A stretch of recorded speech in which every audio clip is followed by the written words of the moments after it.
Thank you for joining us around the fire. For more information or to make a donation, please visit randomactsnetwork.com. Now, want to hear a scary story?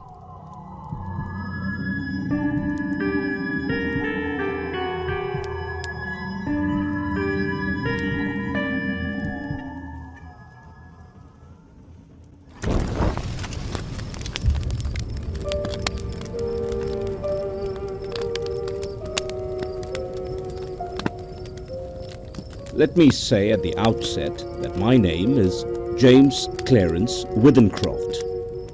I am 40 years old, in perfect health, never having known a day's illness. By profession, I am an artist, not a very successful one, but I earn enough money by my black and white work to satisfy my necessary wants. My only near relative, a sister, died 5 years ago. So, I am independent. I breakfasted this morning at 9, and after glancing through the morning paper, I lighted my pipe and proceeded to let my mind wander in the hope that I might chance upon some subject for my pencil. The room, though door and windows were open, was oppressively hot, and I had just made up my mind that the coolest and most comfortable place in the neighborhood would be the deep end of the public swimming bath, when the idea came. I began to draw. So intent was I on my work that I left my lunch untouched, only stopping work when the clock of St. Jude's struck 4. The final result for a hurried sketch was, I felt sure, the best thing I had done. It showed a criminal in the dock immediately after the judge had pronounced sentence. The man was fat, enormously fat. The flesh hung in rolls about his chin. It creased his huge, stumpy neck. He was clean-shaven. Perhaps I should say a few days before he must have been clean-shaven, and almost bald. He stood in the dock, his short, clumsy fingers clasping the rail, looking straight in front of him. The feeling that his expression conveyed was not so much one of horror as of utter, absolute collapse. There seemed nothing in the man strong enough to sustain that mountain of flesh. I rolled up the sketch and, without quite knowing why, placed it in my pocket. Then, with a rare sense of happiness which the knowledge of a good thing well done gives, I left the house. I believe that I had set out with the idea of calling upon Trenton, for I remember walking along Lytton Street and turning to the right along Gilchrist Road at the bottom of the hill where the men were at work on the new tram lines. From there onwards, I have only the vaguest recollection of where I went. The one thing of which I was fully conscious was the awful heat that came up from the dusty asphalt pavement as an almost palpable wave. I longed for the thunder promised by the great banks of copper-colored cloud that hung low over the western sky. I must have walked 5 or 6 miles when a small boy roused me from my reverie by asking the time. It was 20 minutes to 7. When he left me, I began to take stock of my bearings. I found myself standing before a gate that led into a yard bordered by a strip of thirsty earth, where there were flowers, purple stock and scarlet geranium. Above the entrance was a board with the inscription, CHS, Atkinson, Monumental Mason, worker in English and Italian marbles. From the yard itself came a cheery whistle, the noise of hammer blows, and the cold sound of steel meeting stone. A sudden impulse made me enter. A man was sitting with his back towards me, busy at work on a slab of curiously veined marble. He turned round as he heard my steps, and I stopped short. It was the man I had been drawing, whose portrait lay in my pocket. He sat there, huge and elephantine, the sweat pouring from his scalp, which he wiped with a red silk handkerchief. But though the face was the same, the expression was absolutely different. He greeted me, smiling, as if we were old friends, and shook my hand. I apologized for my intrusion. "Everything is hot and glary outside," I said. "This seems an oasis in the wilderness." "I don't know about the oasis," he replied, "but it certainly is hot as hell. Take a seat, sir." He pointed to the end of the gravestone on which he was at work, and I sat down. "That's a beautiful piece of stone you've got hold of," I said. He shook his head. "In a way it is," he answered. "The surface here is as fine as anything you could wish, but there's a big flaw at the back, though I don't expect you'd ever notice it. I could never make really a good job of a bit of marble like that. It would be all right in summer like this. It wouldn't mind the blasted heat. But wait till the winter comes. There's nothing quite like frost to find out the weak points in stone." "Then what's it for?" I asked. The man burst out laughing. "You'll hardly believe me if I was to tell you it's for an exhibition, but it's the truth. Artists have exhibitions, so do grocers and butchers. We have them too. All the latest little things in headstones, you know." He went on to talk about marbles, which sort best withstood wind and rain, and which was easiest to work. Then of his garden and a new sort of carnation he had bought.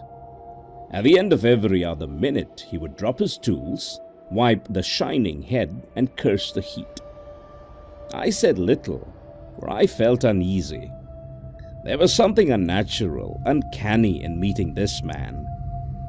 I tried at first to persuade myself that I had seen him before, that his face, unknown to me, had found a place in some out-of-the-way corner of my memory, but I knew that I was practicing little more than a plausible piece of self-deception. Mr. Atkinson finished his work, spat on the ground, and got up with a sigh of relief. "There, what do you think of that?" he said with an air of evident pride. The inscription which I read for the first time was this: "Sacred to the memory of James Clarence Withencroft, born January 18th, 1860. He passed away very suddenly on August 20th, 1900 and... In the midst of life, we are in debt." For some time I sat in silence. Then a cold shudder ran down my spine. I asked him where he had seen the name. "Oh, I didn't see it anywhere," replied Mr. Atkinson. "I wanted some name, and I put down the first that came into my head. Why do you want to know?" "It's a strange coincidence, but it happens to be mine." He gave a long, low whistle. "And the dates?" "I can only answer for one of them, and that's correct." "It's a rum go." But he knew less than I did. I told him of my morning's work. I took the sketch from my pocket and showed it to him. As he looked, the expression of his face altered until it became more and more like that of the man I had drawn.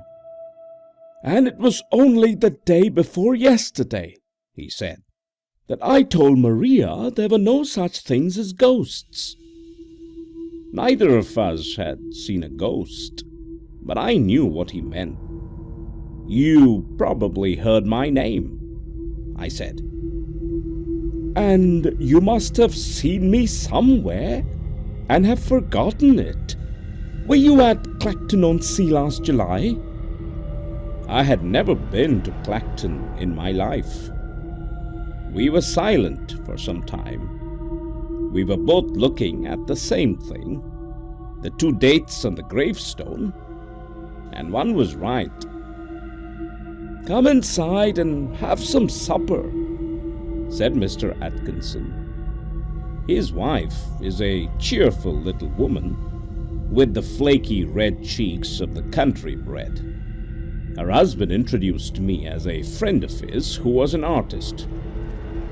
The result was unfortunate, for after the sardines and watercress had been removed, she brought me a Dore Bible, and I had to sit and express my admiration for nearly half an hour. I went outside and found Atkinson sitting on the gravestone smoking. We resumed the conversation at the point we had left off. "You must excuse my asking," I said, "but do you know of anything you've done for which you could be put on trial?" He shook his head. "I'm not a bankrupt. The business is prosperous enough. 3 years ago I gave turkeys to some of the guardians at Christmas, but that's all I can think of. And they were small ones too," he added as an afterthought. He got up, fetched a can from the porch, and began to water the flowers. "Twice a day, regular, in the hot weather," he said. "And then the heat sometimes gets the better of the delicate ones. And ferns, good Lord, they could never stand it.